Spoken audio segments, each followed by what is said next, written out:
Welcome guys, welcome to another learning video.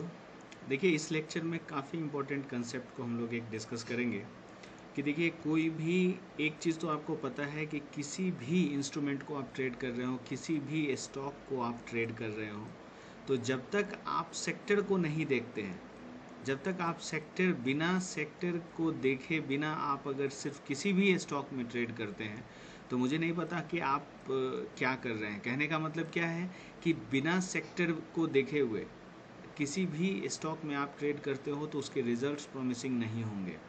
तो हमेशा sectors की मूवमेंट को आपको ट्रैक करना होता है, उसके बाद आप किसी स्टॉक को तक पहुंचते हैं। अब देखिए, आज के इस लेक्चर में हम लोग देखेंगे, वैसे तो देखिए कि एक को रिलेशन कंसेप्ट होता है। इस को रिलेशन में क्या है कि आपको वो देखना पड़ता है कि स्टॉक्स किस तरह से परफॉर्म करता है, कौन डायरेक्टली प्रोपोर्शनल है सेक्टर के, और किस में जो है सो मूवमेंट आएगी।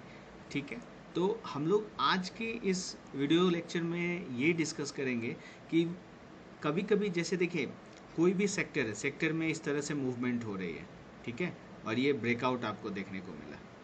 अब ये स्टॉक भी है, इसमें भी मूवमेंट आ रही है, यहाँ पर भी आपको ब्रेकआउट देखने को मिला। तो आप ये स्टॉक नंबर 1 है, ये स्टॉक नंबर 2 है, ये स्टॉक नंबर 3 है, ठीक है। तीनों में मूवमेंट कैसे हो रही है, इस लेवल पर आप देख रहे हो, यहाँ पर थोड़ी सी इस तरह की मूवमेंट है, और फोर्थ जो स्टॉक है वो इस तरह की मूवमेंट दे रहा है। तो सेक्टर को देख के जब आप ट्रेड करते हो तो किसी एक स्टॉक में आपको ट्रेड करना है। तो आज के इस लेक्चर में हम लोग देखेंगे किस तरह से अगर कोई लीडिंग स्टॉक है, क्योंकि देखिए तीन अगर स्टॉक मान लेते हैं जो सेक्टर को ड्राइव कर रहा है, तो कोई ना कोई एक स्टॉक होगा जो लीडिंग होगा। तो लीडिंग मान लो कि आप ये स्टॉक है, और ये स्टॉक जो है सो इस सेक्टर को मूव कर, क्योंकि कोई एक ना एक ऐसा स्टॉक होगा जो सेक्टर को मूवमेंट कर रहा होगा। तो आज मैं रियल एग्जाम्पल के साथ मैं आपको एक इस केस को डिस्कस करूंगा कि किस तरह से ये चीज़ें देखी जाती है कि अगर देखिए प्रॉब्लम कहाँ है, प्रॉब्लम सेकंड या थर्ड, सेकंड में आप ट्रेड करोगे काफ़ी इजी है, क्योंकि आपने देखा सेक्टर में मूवमेंट आ रही है, तो इसमें भी अगर आपका को रिलेशन अच्छा है ना, तो आपकी एंट्रीज उतनी अच्छी नहीं भी होती है, फिर भी ये ट्रेड परफॉर्म करेगा। लेकिन अगर आप लीडिंग को ट्रेड करते हो, तो यहाँ पर बहुत सारी प्रिसीजन आपको रूल्स, लॉजिक्स, कंसेप्ट अप्लाई करने पड़ते हैं। तो आज के इस लेक्चर में हम लोग इस चीज़ को देखेंगे कि किस तरह से मैंने आज इसमें एक ट्रेड भी लिया है। देखिए, आज स्टेट बैंक ऑफ इंडिया में फ्यूचर्स का ही ट्रेड था। आप देखिए कि इसके रिस्क रिवॉर्ड, मेरी जो एंट्री है इसमें आप देखिए कि यहाँ पर हुई है एग्जैक्टली। आप इसके रिस्क रिवॉर्ड अगर चेक करेंगे तो स्टॉप लॉसेस इस लेवल के थे 1.42, और आप टारगेट्स देखिए, ठीक है। आप इसमें देखिए 1:2 यहाँ पर नहीं, या इस लेवल पर मेरी एग्ज़िट किया था, एक सेकेंड, हाँ ये वाला लेवल है, ये लेवल, ठीक है। आप देखिए कि इस ट्रेड में आप रिस्क रिवॉर्ड चेक करिए। अब इस तरह की चीज़ें ऐसा नहीं है कि हर रोज़ ऐसे मिलती हैं। क्या यहाँ भी सेलिंग होके ऐसा हो सकता था क्या? आंसर है नहीं। तो आज ही ये चीज़ें क्यों हुई? ऐसे क्वेश्चंस आपके माइंड में आने चाहिए। अगर क्वेश्चंस आते हैं आपके माइंड में, तो ही आप इस तरह के ट्रेड्स को एग्जीक्यूट कर सकते हैं।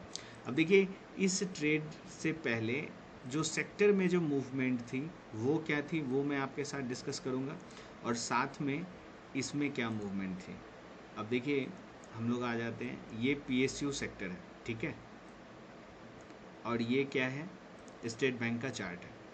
अब इसमें देखिए कि ये सेक्टर के चार्ट में मार्केट क्या कर रहा है। यहाँ तक तो देखिए मार्केट ट्रेंड में चल रहा है। इस एरिया में मार्केट में आप देखिए ये वाला एरिया, ये आज का मूवमेंट है, ठीक है। अब मूवमेंट सुबह में, मॉर्निंग में ये मूवमेंट हुई, उसके बाद देखिए कि मार्केट यहाँ रेंज बाउंड है। अब देखिए प्रॉब्लम क्या है, अभी यहाँ से मार्केट ऊपर भी जा सकता था। आपको वेट करके देखना है कि सेक्टर में क्या ये जो, अगर आप रेंज के कंसेप्ट को जानते हो, जब तक आप प्रोप्राइटरी चीज़ों से प्रोफेशनली नहीं सीखेंगे, ये कंसेप्ट को ग्रैस्प करना मुश्किल है। फिर भी मैं कोशिश कर रहा हूँ कि आप इन चीज़ों को समझिए। अब देखिए, आप रेंज देख रहे हैं, यहाँ पर रेंज है, रेंज का यहाँ ब्रेकडाउन होता है।